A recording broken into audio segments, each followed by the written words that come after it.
What is up, everybody? Happy Wednesday. Welcome into an all-new episode of the Pack a Day podcast. I'm your host, Andy Herman. You can follow me on Twitter at Andy Herman NFL. You can find the podcast at Pack a Day Podcast. Appreciate your support. Thank you for making Pack a Day part of your daily routine.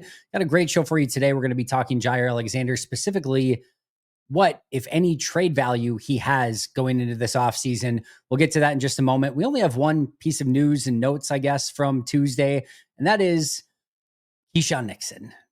How do you not love Keyshawn Nixon? Keyshawn Nixon out there on Twitter asking Davante Adams and Max Crosby to become members of the Green Bay Packers. Basically, kind of hitting both guys up on Twitter, saying, specifically Max Crosby, telling him to come play for a real franchise and doing a little bit of recruitment, out there in the free agency period. Now, to be clear, Davante Adams, as of right now, not a free agent. Max Crosby, certainly not a free agent. But there is, of course, some buzz that Davante is going to get cut in New York, which is almost certainly the case unless he gets traded. Probably do another episode on if Davante Adams has trade value. But the answer right now, at least on the contract that he's on, is no. So he probably gets released. Does he go play with Aaron Rodgers somewhere, or does he go his separate ways? We'll have to kind of wait and see there. But Keyshawn Nixon wants him to, become a Green Bay Packer. Sounds like there was some love from Jordan Love, Josh Jacobs in this past week as well. We'll see if something comes together there. I wouldn't hold your breath, but you never quite know in the National Football League. And then, of course, Max Crosby. Whether or not Max Crosby becomes available is another story in and of itself. We've talked about this at length already. I don't think it's super likely that he ends up in Green Bay, but if he does go the direction of demanding a trade similar to Myles Garrett or the Raiders decide to trade him, that's always a possibility as well. I do think, don't shoot the messenger here. I do think Goody would be involved in the conversations. We always hear that. I think he would be.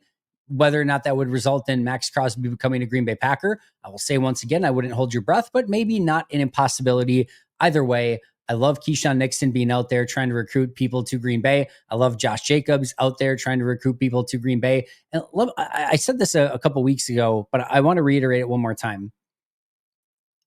Green Bay, and whether we want to talk about the Aaron Rodgers vacation destination conversation, there are free agents, at least in the past, I think it probably still happens today, that will say to their agents or just to the Packers flat out, not going to Green Bay. Don't like the cold, don't want to go there, don't want to move to a small city. I'm in this for the Miamis and the Vegases and the LAs and so on and so forth. I don't want to go to Green Bay, Wisconsin. Charles Woodson was somebody who famously really, really, really did not want to go to Green Bay, Wisconsin. It was until the market was dry and Green Bay was coming in with a very high offer that Charles finally relented and decided to become a Green Bay Packer. And the rest, of course, was history from there. But there are those players out there that don't want anything to do with it. And sometimes having guys like Josh Jacobs and Xavier McKinney, who just signed these big deals in Green Bay this past year, out there saying, hey, it's awesome. It's great. Come play with us. It's a great franchise. You're going to love the city. You're going to love the people. That matters. Sometimes Keyshawn Nixon being out there saying, hey, come play here. It's awesome. It's great. Come play for this franchise. It's going to be good for you. That stuff matters. Now, some of these players might still say, I'm still not interested. But sometimes that courting, those conversations, that recruiting leads to the player that is maybe on the fence about it, at least having a conversation, coming to Green Bay, flying to Green Bay, talking to, Brian Gutekunst and the Packers, whatever it might be. Sometimes it can just lead to that conversation, and that's all you need. Look at kind of what happened again with Charles Woodson. Finally had the conversation, got to Green Bay, signed the deal, loved it in Green Bay. So you never quite know what that can potentially lead to. Do I think Keyshawn Nixon's tweets on Tuesday are going to lead to Davante Adams and Max Crosby becoming Green Bay Packers? I do not. But it doesn't hurt. Josh Jacobs out there on Radio Row talking about more players coming to Green Bay, that he's going to be out there chatting with people, telling them how great it is. That doesn't hurt. Jordan Love, etc. Like, those things are actually important. They do matter. And there's certain just conversations that you can get because players want to play with other players or see what McKinney and Jacobs did in free agency, that they were willing to go to Green Bay. If they're giving it a thumbs up, all right. It's like that restaurant, you hear about for a long time. And it's like, it's really cold inside that restaurant. And Yeah, sometimes they get a good review here or there, but I've heard not such great things. I don't want anything to do with them. But then if your really good friend comes over to you and is like, "Hey, just ate at that restaurant last week. It was unbelievable." And then another friend comes up and is like, "Hey, have you heard about this restaurant? You should go check it out. It was great. I was just there this past week." All of a sudden, you might say, like, "You know what? I may not go to eat yet, but I'll go in and I'll go get a drink and we'll see what the atmosphere's like." And sometimes that restaurant, all it needs is you to get in the door. You have that first drink. You might say, "You know what? I am going to stay." And you stay for dinner, and all of a sudden, you have the best meal of your life, or who knows, wherever it goes from there. You get my lame metaphor. So yeah, I love that it's out there. I love that they're trying to get it done. What it amounts to, we'll have to wait and see. But kudos to Nixon, Jacobs, anyone else that's out there on the recruiting trail trying to get some of these players, at least having Green Bay on their mind, on their radar, and we'll see if anything comes out of it. And that brings us to Jaire Alexander. If you remember, right around January 2nd, I believe it was, right before the playoffs started, it was announced that Jaire Alexander, of course, was going to be out for the season. He was not going to play again. And I did an episode titled something like "It's Over," or we talked about Jaire Alexander, and we went through some of the stuff that we're going to go through today. Today is going to, that sort of information is kind of going to be a precursor to the main conversation. The topic that I get asked all the time is that, why are we talking about cutting Jaire Alexander? Or why are we talking about trading Jaire Alexander for a 6th or 7th round pick? Why is that the conversation? Number one, if you're going to trade him, why would you not get a 1st or 2nd round pick for him? Or, why would you even consider cutting him? If it's just a 7th round pick, or if you're, not going to get anything, why would you not just keep him? It doesn't make any sense. We see players get traded for big time picks all the time. That might not totally be true. We do see players get traded for picks from time to time. More often than not, when you see a veteran player that gets traded, a lot of times it's for a draft pick that you're like, that's all they had to give up? Why did they only have to give up that much? It's because there's a variety of different factors at play. Now, before we get into that, and we'll get into why I believe there is little to no trade value for Jaire Alexander. I hope I'm wrong, by the way. Give me all of your draft capital. I will gladly take it in return if some team's willing to give it. And let me just preface all of this by saying we live in a world where Luka Doncic can go for Anthony Davis and Max Christie in a 1st round pick. So if that's possible, anything's possible. Maybe, if you get the Mavs GM on the line, maybe you can get 3 1st round picks for Jaire Alexander. I don't know anymore. Up is down, down is up. Nothing makes sense. That was a unbelievably bad deal for the Mavericks. Maybe you just get the right team at the right time that's willing to give you some ridiculous trade package for Jaire Alexander, and you sign the heck up and you take it as quickly as you can. Don't see that happening, but didn't exactly see Luka Doncic becoming a LA Laker either. More recently, there have been a couple tea leaves. Maybe there's nothing to these tea leaves. Matt Schneidman kind of pointed these out. I kind of noticed something similar as well. And maybe there's nothing to it. Maybe there's something to it. First tea leaf was Keyshawn Nixon saying he doesn't want to be kick returner anymore because he wants to focus on being cornerback 1. Would he say that if he thought Jaire Alexander was going to be back? Maybe. That's just maybe Keyshawn being Keyshawn. Something tells me if he thought Jaire was going to be back, maybe he'd be a little bit more hesitant to say cornerback 1. That's kind of his role, might ruffle some feathers. If he thought Jaire was going to be cornerback 1 this upcoming year, he might say, I want to focus on being a starting corner. Could easily be Keyshawn being Keyshawn. That's an interesting phrase. I want to be CB1. I want to be cornerback 1. Okay. Maybe he just wants to be better than Jaire. Like I said, could be nothing, could be something. It's your tea leaves to read. I'm not interpreting them for you. I'm just laying the scenario out there. You got to look in your bottom of your coffee cup and interpret them yourselves. Or I guess your teacup. Number 2, Josh Jacobs. What did he say that they needed? They needed 3 players. Talked about a number 1 wide receiver, pass rusher, a defensive end, and a corner. Jaire Alexander was coming back. You had Jaire, Valentine, Bullard, Nixon, that entire crew. Is corner at the top of your list? It arguably could be. And he could be looking at it and saying, Eric Stokes might be gone. Corey Ballantyne might be gone. Robert Rochelle might be gone. He might be looking at the overall depth chart and saying, hey, even with Jaire, we could use a guy. Something tells me if he's labeling it one of the top 3 biggest needs on the team, he might be thinking Jaire's gone as well. Once again, I will say, I don't know. Your interpretation is as good, probably better than mine. Maybe much ado about nothing. Maybe one more hint.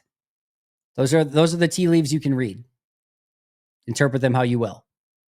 There are some other, what I would call breadcrumbs along the way that I don't think are minuscule or minor breadcrumbs. One of the things I will talk about is Brian Gutekunst and his press conference. Now, I asked him, or I think it was me. I don't even remember anymore. It's been too long. It was either me or somebody asked him if there's any sort of, actually, maybe it wasn't me. Either way, it doesn't matter. If there's any sort of issue between Jaire and the organization. And the answer was no. No issue, just frustration on all sides that he wasn't able to play. There was, however, a point in the press conference where he was asked about whether Jaire would be back, and it was more of like, well, we're still going through conversations. Well, what about Brandon McManus? Yes, we want him back. Of course, we want Brandon McManus back. What about Jaire? Just going through conversations still. Just having some conversations. Okay. My guess is you've had those conversations already. My guess is that's probably something that had been done at that point. You've had a couple minutes to talk to Matt LaFleur and company about what was going on with Jaire Alexander. It was not something that came out of left field, right? My guess is those conversations were had. Brandon McManus back? Oh yeah, absolutely. No question about it. Jaire Alexander back? Well, we're just having some conversations still. Got to figure some things out. All right. You figure those things out. Of course, we know the unbelievable amount of missed time. He's missed half of his games over the last 4 years. A suspension in 2023 due to going out and trying to be team captain, and then amongst other stuff, right? I think that's an important distinction here, is it wasn't a first-time thing. It was just the coin toss thing, probably wouldn't have been suspended, but it was a myriad of different issues that continued to come up that led to that suspension.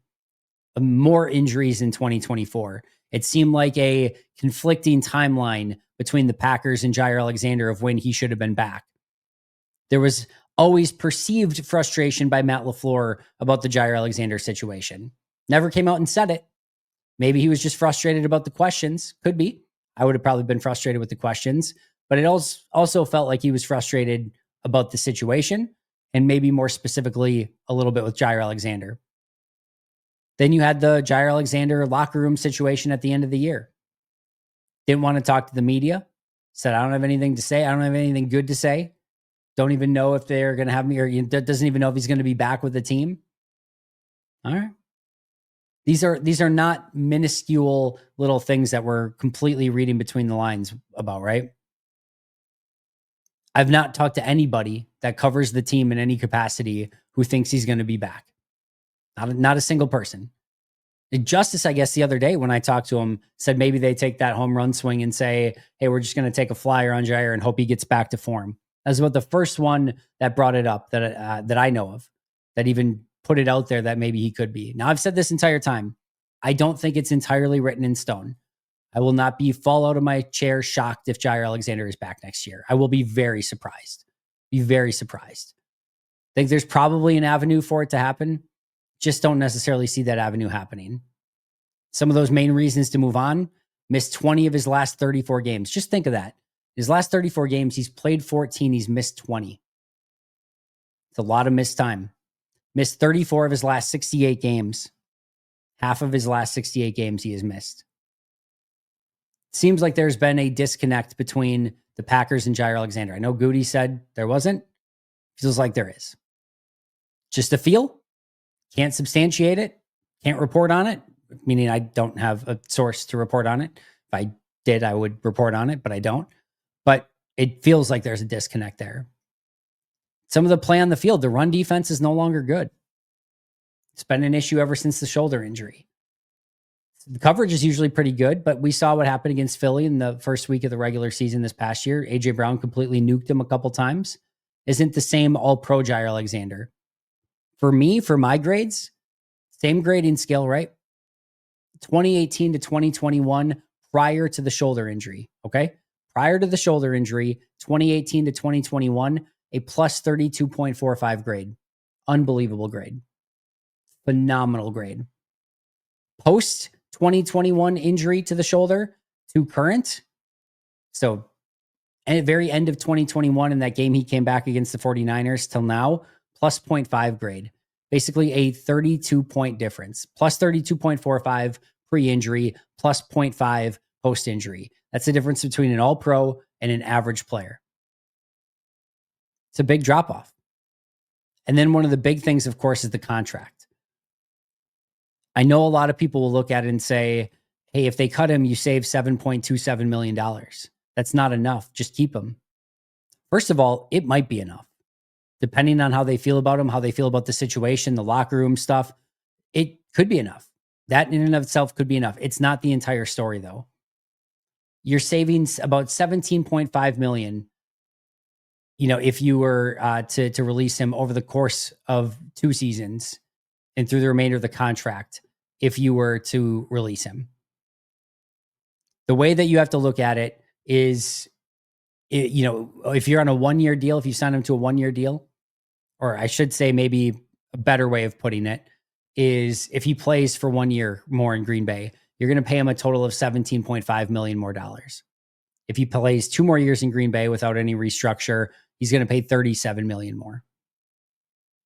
So those are big numbers. And the question you sort of have to ask yourself is, would you sign Jaire Alexander now to a 1-year, $17.5 million deal?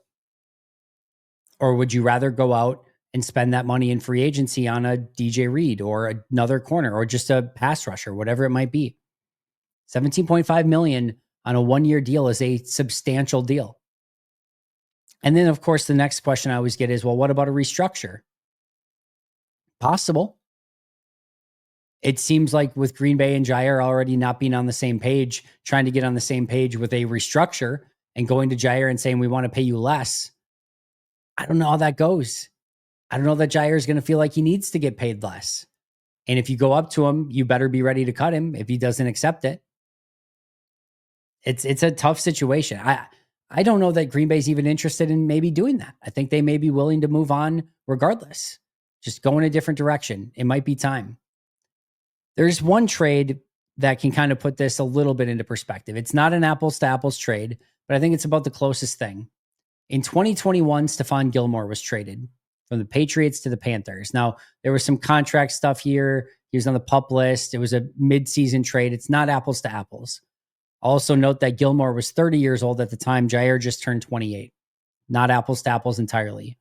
But Stephon Gilmore had played 1,027 snaps, 1,193 snaps, 1,006 snaps, and 632 snaps in his previous 4 seasons. He had played consistently, had grades of 83.1, 90.9, 82.8, 60.9. So good grades overall. A little bit of decline in that last one, but it was due to the injury and him playing a little bit less. But overall, good grades over a 4-year period. He was coming off a partially torn quad, which is why there was some injury issue there as well. He had a $7 million base salary that the team that was acquiring him would take on. All right. In Jaire Alexander's situation, he's 28 years old. He's not 30, so he's a couple years younger. But look at the difference in snaps. Remember, Gilmore, 1,027, 1,193, 1,006, 632. For Jaire, 227, 901, 560, 361. He's barely played. He has not been able to stay healthy. His grades, again, Gilmore, 83.1, 90.9, 82.8, 60.9. Jaire, 73.4, 80.3, 75.9, 75.2. On the whole, less than what Gilmore was doing. Gilmore coming off a partially torn quad, Jaire coming off a partially torn PCL. Here's the big one. Stephon Gilmore would get a $7 million contract for the team that was acquiring him. Jaire Alexander would get a $17 million contract for the team that's acquiring him. It's a big difference, $10 million extra. Guesses as to what Stephon Gilmore went for? Future 6th round pick. A future 6th round pick. It's right around, if he has trade value, what I would expect for Jaire Alexander. Here's the thing. The team that's acquiring Jaire right now would get a cornerback who has barely played on a 2-year, $37 million non-guaranteed contract. with a $17.5 million cap hit in 2025, which that team would not be willing to pay. They would know that they'd have to renegotiate it to some extent. Would have to be somebody that would be willing to pay draft capital to be the ones that would renegotiate that contract. Meaning it's not going to, he's not going to play on that contract. They're going to have to renegotiate it. So they're going to have to give up draft rights, draft capital to trade for him, to take him on, to then have to restructure and hope he stays healthy. That's what the acquiring team would be looking at. Or pay him $17.5 million on a 1-year deal, which is again not what any team wants to do with Jaire Alexander right now. He's 28 years old. He's a good, not great corner, coming off a PCL injury. He has not been able to stay healthy, and he hasn't stayed healthy since 2020. 2020. I'll say it one more time. Would you sign Jaire Alexander to a 1-year, $17.5 million contract right now? That's my question for you. Would you sign Jaire Alexander to a 1-year, $17.5 million deal? Some of you might say yes. Some of you might say yes. It's worth the risk. It's worth the chance that you get good Jaire Alexander. I would say if he were 100% healthy, I think you probably do that. I think you probably do it, but it's actually close for me. And the idea that this is going to be the year that he just stays 100% healthy, that he plays, I don't know, even like what, 15 games? He has not shown the ability to do that at all. And it's been a multitude of injuries, PCLs, shoulders, etc. Like there's been multiple things that have been going on with Jaire. You basically have to almost attack it as if you're going to get half the games. If he's making $17.5 million, that's $1 million per game. It's over $1 million per game. If he plays half, you're basically paying him $2 million per game. I just don't think you can do it. Just don't think you could do it. And my further add-on to that question is, whether you would or wouldn't trade or sign him to a 1-year, $17.5 million deal, would you trade draft capital and give him a 1-year, $17.5 million deal? If you're not willing to sign him on a 1-year, $17.5, then what do I have as a team as an incentive to trade for him on a 1-year, $17.5 million deal? I don't. I'm trading for him to then have to renegotiate with him. Doesn't sound fun. And look at what happened last year with Hassan Reddick. There was an idea that he was going to be traded for a pick. The Jets would acquire him. He would play on that contract. They would be done with them basically. And then Reddick said, actually, nope, you just traded a pick for me. I want a long-term deal. And so I think teams are going to be very shy about doing those type of deals unless they have a deal done ahead of time. I don't know that's going to be an easy thing to get done with Jaire Alexander. And why would you trade for it? Right? It's too big of a contract. He's played 2,049 snaps in 4 years, which is about 512 snaps per year. Hasn't been quite the same player. You're going to have to renegotiate the deal. Green Bay's probably going to cut him anyway. Who are you bidding against? And you know it's going to be a pretty big risk. So even if some team clears all of those gateways, right? All of those checkpoints, they're willing to give him the contract or they're willing to renegotiate it. They're not worried about the injuries. They think he can still be a great player. They are going to, either renegotiate the contract or let him play on the contract as is. Even if all of that happens, what are you going to get? Probably a late round pick, 6th or 7th round pick. And what all goes into that idea when you're looking at this? Well, it's talent, which Jaire has. Jaire has talent. That's why there could actually be trade value here. Age 28, that's not bad.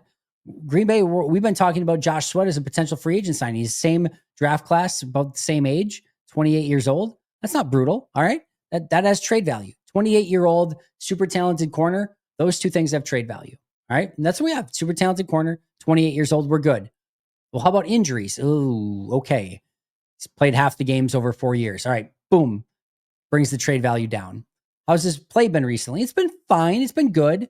Is it like he was in his prime? No. All right. Have there been some signs of decline? Yes. Boom. Trade value down. Well, what does the contract look like? Am I going to get him on like a 1-year, $3 million deal? No, $17.5 million. Boom. Down further. Am I going to have to renegotiate with him yet? Boom. Down further. Am I actually bidding against anyone here? Is anyone else even interested in making a trade for Jaire? Oh, there's not? Okay. Boom. No trade value. I'll just I'll negotiate with him when he becomes a free agent. I'll do that instead. Of course, need goes into it, available players at the same position, but this is a bad time to try to trade, Jaire Alexander. It's a whole free agent class of corners out there. More guys will probably get cut. It's an okay corner class, not a great corner class in the NFL draft. But overall, teams are going to look at it and say, we're willing to go younger, or we're going to go with a free agent of our choice where we don't have to give up draft capital.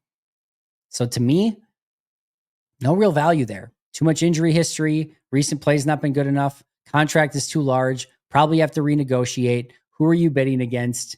Just too many bad X factors involved in that equation.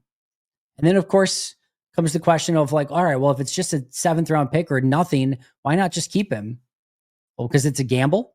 You may not want to take that risk on the 17-something million deal. You might not be able to come to a renegotiation with him, or maybe not even want to based on some of the stuff that's happened. If that's the case, you have to be willing to move on. And I think at this point, it seems like Green Bay is willing to move on. I will say it one more time. I said it again at the end of the season. Expect nothing. Expect nothing. Hope for something. My guess is that he gets cut. My wish is that he, or my hope would be that he gets a conditional 6th round pick that can turn into a 5th round pick with certain playing incentives.